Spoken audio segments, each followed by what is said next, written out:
dapat sumunod sa akin ang naglilingkod sa akin.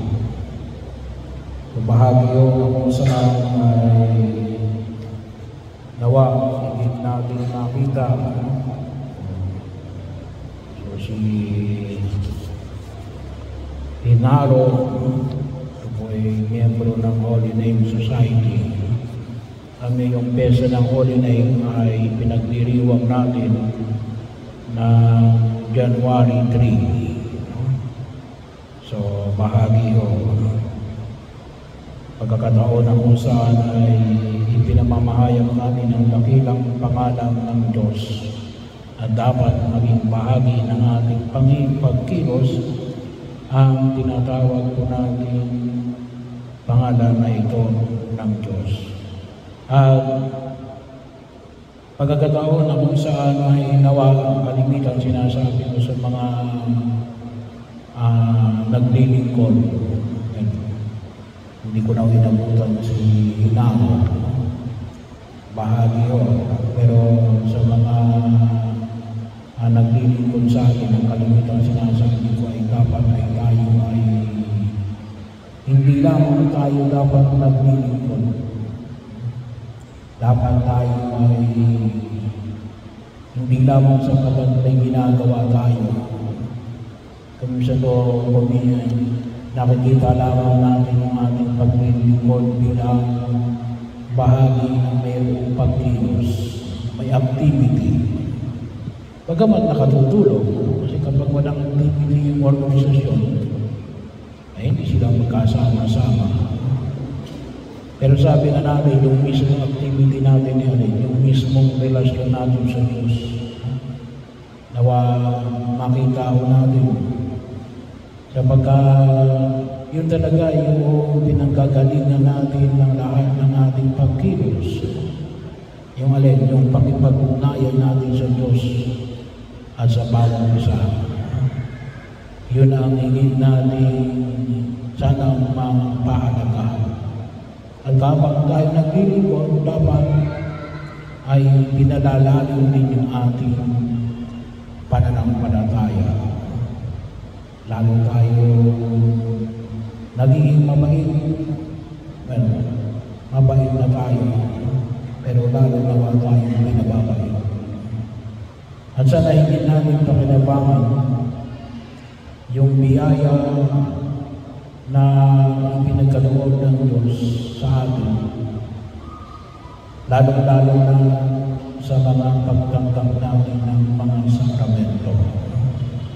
Mula sa sakramento ng binyag, kumpil, banal na komunyon, sakramento ng kasal, sakramento ng pagkapain ng banal na langis.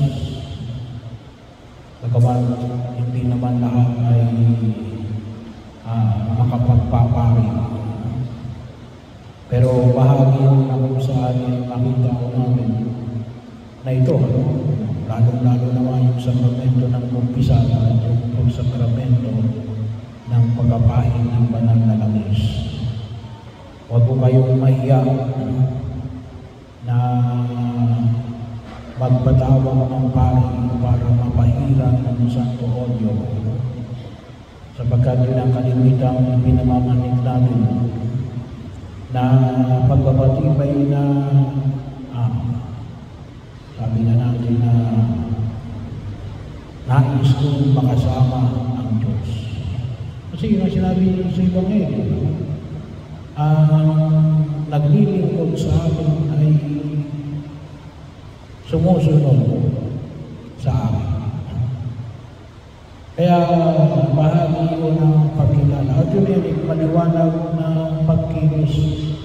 Pwede lang natin kasi sabihin natin yung sigurado naman ang gusto natin sumunod kay Jesus. Kaya isa ko yung maliwanag na pagkapahalaga na yung banal na pagkapahin ng langis sa mga bisay ay isa po sa mga, sana po isa sa mga sakramento na maging bahagi ng ating pagkilos, lalong-lalo na sa ating kalandahan. at kahinaan. Hindi naman sapagat mamamatay ka na. Ngunit rin yung pwede magpapahin ng Santo Olyo. Sabi ko nga, yung may mga kahit na malakas na, pero terminally ill. Ibig sabihin ng terminally ill. May mga cancer. May tawagin natin na iba't ibang uri ng cancer. Yung mga na hinasalina ng dugo, pwede na yung isama sa may tinatawag natin mga terminally ill. Yung mga hindi na makabangon, gawa ng kanilang katandaan, o hindi kaya ay gawa ng kanilang katatayuan.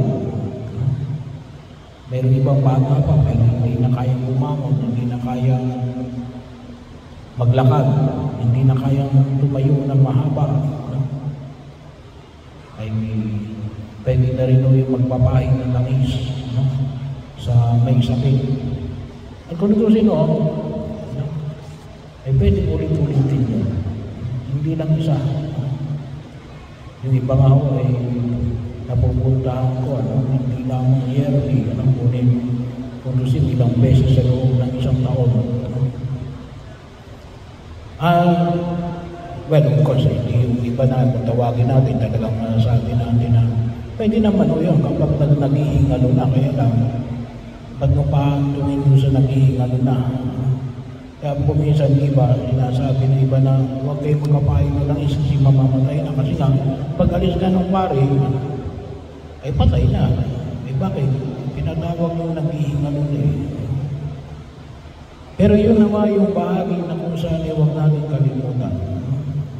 Ito'y tanda ng patuloy nating pagsunod sa Diyos, lalong-lalo na sa pamamagitan ng pagkinabang natin ng mga sakramento na itinatag ng Diyos para sa ating buhay sa daigdig na ito, na makita natin talagang tayo ay mga buhay na naglilingkod sa ating Diyos. At ito yung itinutulog natin.